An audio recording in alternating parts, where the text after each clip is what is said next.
बच्चों, मैं दीपिका त्रिपाठी आज फिर आप लोगों को हिंदी व्याकरण पढ़ाने जा रही हूँ। बच्चों, हमने अपनी कल की क्लास में आपको सर्वनाम पढ़ाया था और सर्वनाम के कुछ भेदों को हमने कल आप लोगों को विस्तार पूर्वक बताया भी था। जो अन्य भेद हैं उनके बारे में आज हम आपको बताने जा रहे हैं, परंतु उसे बताने से पहले जो हमने आपको कल पढ़ाया था उसके बारे में हम आपसे कुछ प्रश्न पूछेंगे, तो हमको यह पता चल जाएगा कि आपने उसका घर पे रिवीजन किया या नहीं किया। आर्यन स्टार्ट कर बेटा। बेटा कल हमने आपको क्या पढ़ाया था? सर्वनाम। Very good. सर्वनाम किसे कहते हैं? हाँ, संज्ञा के स्थान पर प्रयोग करने वाले शब्दों को सर्वनाम कहते हैं। उदाहरण एक बताइए। वह जाता है, तो इसमें सर्वनाम शब्द क्या है? वह। अच्छा ये बताइए, अगर हमने कहते हैं राम जाता है, तो क्या इस वाक्य में सर्वनाम शब्द का प्रयोग हुआ है? आयुष आप बताइए बेटा। नहीं हुआ है। राम एक संज्ञा शब्द है, वह सर्वनाम शब्द नहीं है। और हमने आपको सर्वनाम के भेद बताए थे। सर्वनाम के 6 भेद होते हैं।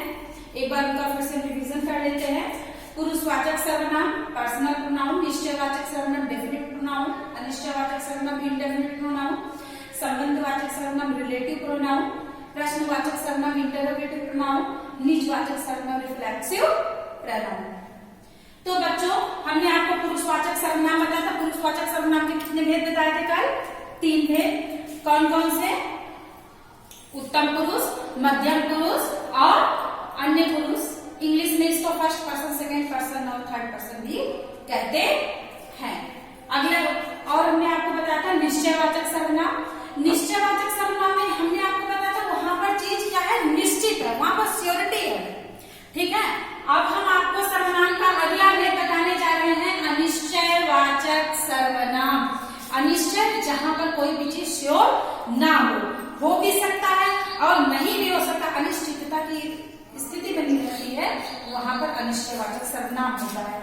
जैसे हम आपको एक उदाहरण पहले देते हैं, फिर हम आपको अनिश्चयवाचक परिभाषा की ओर ले चलेंगे।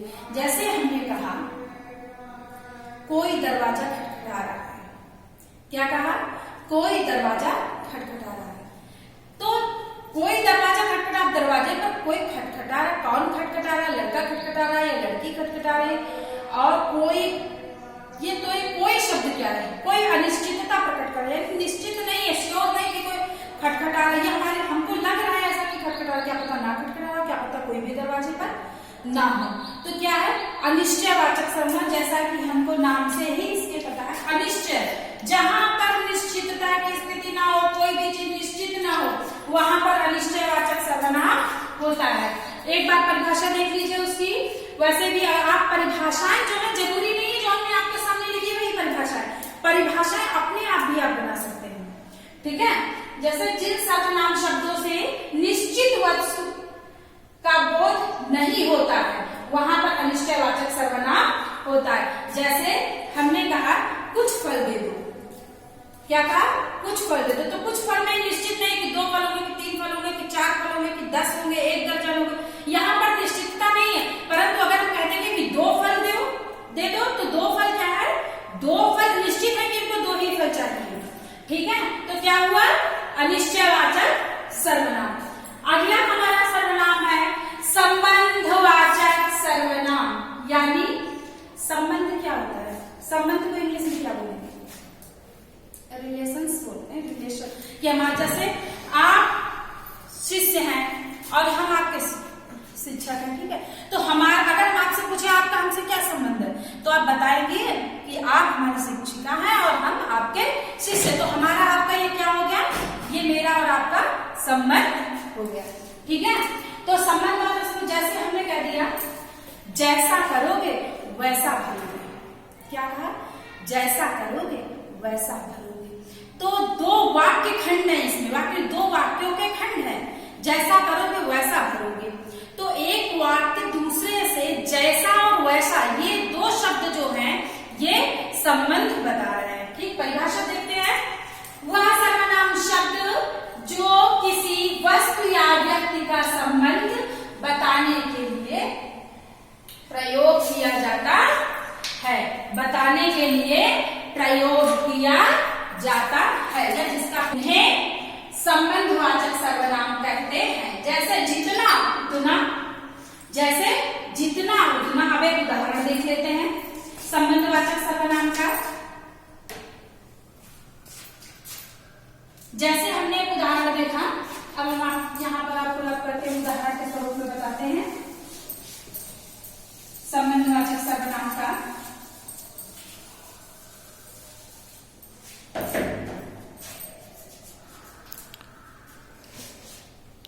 जितना परिश्रम करोगे,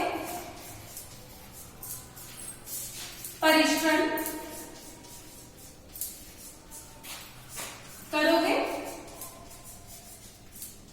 उतना फल मिलेगा, उतना फल मिलेगा।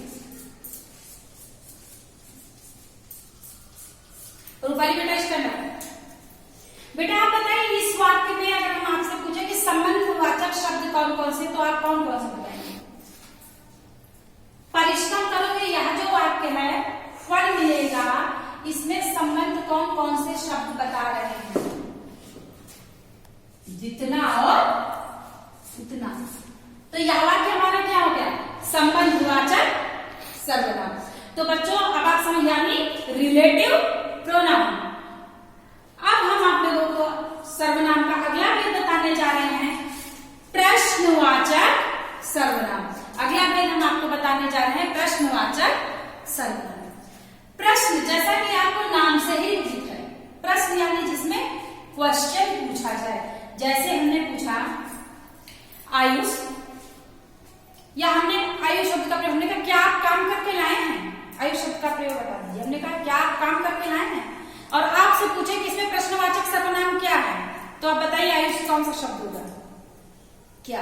Very good. यानी जिसमें हम आपसे क्वेश्चन पुटअप करें वो प्रश्नवाचक सर्वनाम के अंतर्गत आएगा। आइए हम परिभाषा देख लेते हैं। प्रश्नवाचक सर्वनाम वह सर्वनाम शब्द जिसका प्रयोग प्रश्न का ज्ञान कराता हो उसे प्रश्नवाचक सर्वनाम कहते हैं। जैसे क्या, कौन, कहाँ आदि। जैसे क्या, कौन, कहाँ आदि।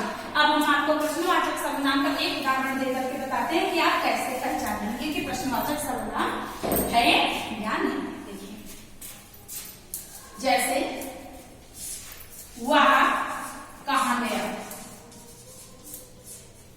कहाँ गया। बेटा अभी हमने आपको प्रश्नवाचक सर्वनाम बताया था। अब आप इस वाक्य को देख करके बताइए कि इसमें प्रश्नवाचक सर्वनाम का प्रयोग कहाँ पर हुआ है? कहाँ पे हुआ बेटा? अच्छा, दो शब्दों के बीच में। चलिए ठीक है, यानी ये जो शब्द है कहाँ, ये क्या है? प्रश्नवाचक। एक उदाहरण और देख लेते हैं। वह क्यों रोया? कहीं ना कहीं इसका आंसर छुपा होगा। जैसे हम कभी कभी क्लास में आता है, बताते मैडम ऐसा ये बच्चा जो है वो रो रहा था, तो ये क्या हुआ? ये हो गया प्रश्नवाचक। यानी आप, तो हम आपसे उसके पीछे, आपने हमसे कहा मैडम ये बच्चा रो रहा था, हमने आपसे प्रश्न पूछा कि वह क्यों रो रहा था, तो इसमें प्रश्नवाचक सर्वनाम क्या होगा? क्यों शब्द होगा। तो बच्चों हमने आपको अनिश्चयवाचक सर्वनाम बताया, संबंधवाचक सर्वनाम बताया और प्रश्नवाचक सर्वनाम बताया। हम आशा करते हैं कि आपको समझ में भी आ गया होगा। हमारा अगला सर्वनाम है और लास्ट सर्वनाम है निजवाचक सर्वनाम। निजवाचक सर्वनाम जो बोर्ड पर परिभाषा लिखी है, हमने आपको उदाहरण लिख दी है परिभाषा। हमने आपको पहले भी बताया था कि हम शब्द के अनुसार परिभाषाएं अपने आप ही बना ले सकते हैं। निज अर्थात जिससे निजत्व का बोध हो, अपनेपन का बोध हो, ऐसे सर्वनाम शब्द जिनसे निजत्व या अपनेपन का बोध हो उन्हें निजवाचक सर्वनाम कहते हैं। आइए अब हम जो परिभाषा लिखी हुई उसको भी एक बार पढ़ लेते हैं।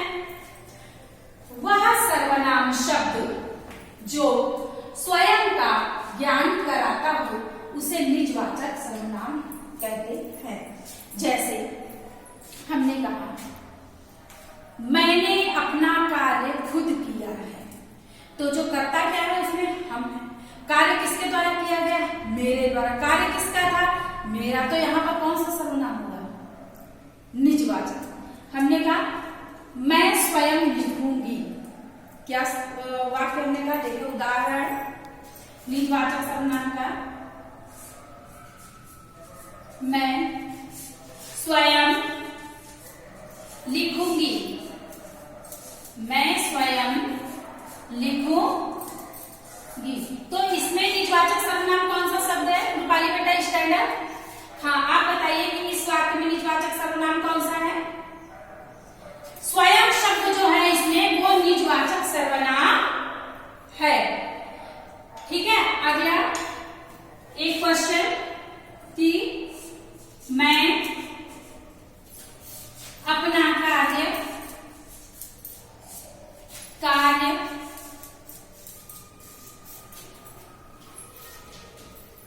स्वयं करूंगी,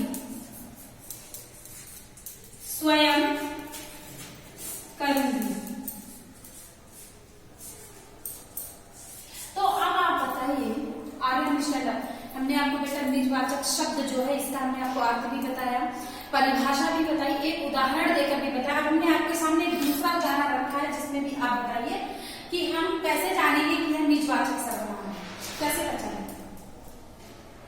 ठीक है, ये करता है, मान लीजिए मैं, आपका करता है, जो कार्य है वो किसके द्वारा किया जा रहा है, खुद कर्ता के द्वारा किया जा रहा है, यानी काम जो है जो व्यक्ति कह रहा है उसी के द्वारा किया जा रहा है, उसका खुद का काम है, इसलिए यहाँ पर कौन सा, अपना शब्द, ये सब जो है ये सब निजवाचक सर्वनाम के शब्द हैं। ठीक है, तो बच्चों हमने आपको सर्वनाम, कल हमने आपको सर्वनाम बताए थे, सर्वनाम के 6 भेदों के बारे में बताया था। उन 6 भेदों को अंग्रेजी भाषा में क्या बोलते हैं यह भी बताया था। और कल के क्लास में हमने आपको पुरुषवाचक सर्वनाम और निश्चयवाचक सर्वनाम के बारे में बताया था। आज हमने सर्वनाम के जो अन्य भेद थे, अनिश्चयवाचक सर्वनाम, संबंधवाचक सर्वनाम, प्रश्नवाचक सर्वनाम और निजवाचक सर्वनाम, इसका भी हमने जो है विस्तार पूर्वक वर्णन किया, आपको समझाया। हम आशा करते हैं कि आपको समझ में आ गया होगा, और अगर आपको समझ में आ गया तो हम इसी से संबंधित जो है आपको कुछ वाक्य देंगे, जिन वाक्यों में आपको यह बताना है कि वह वाक्य जो है सर्वनाम का कौन सा भेद है।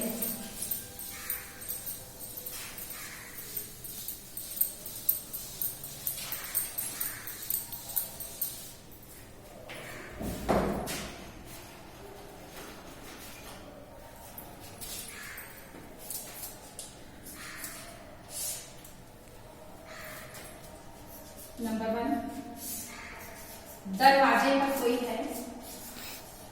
1 मिनट, सबसे पहले हम आपको प्रश्न लिखते हैं निम्नलिखित वाक्यों में, वरना आप कंफ्यूजन में रहेंगे और आप समझ नहीं पाएंगे कि आपके वाक्यों में क्या करना है। निम्नलिखित वाक्यों में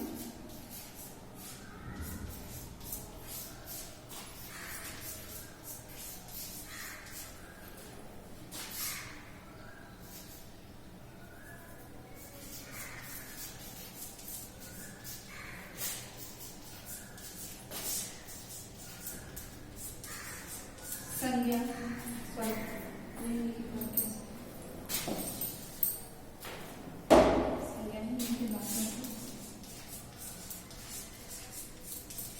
सर्वनाम शब्द चुनकर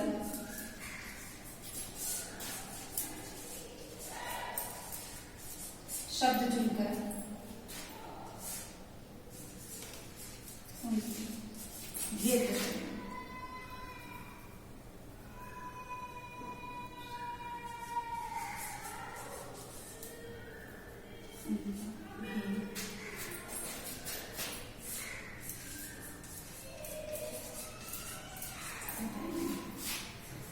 नंबर 1, कोई दरवाजे पर है,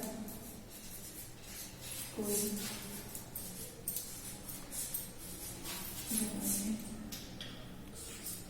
पर है।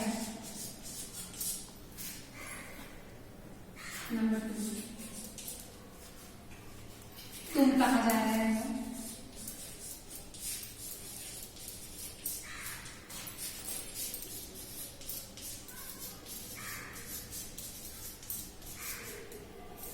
नंबर 3,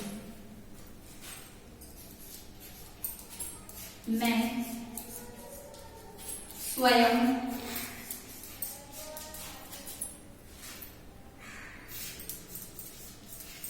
लिखूंगी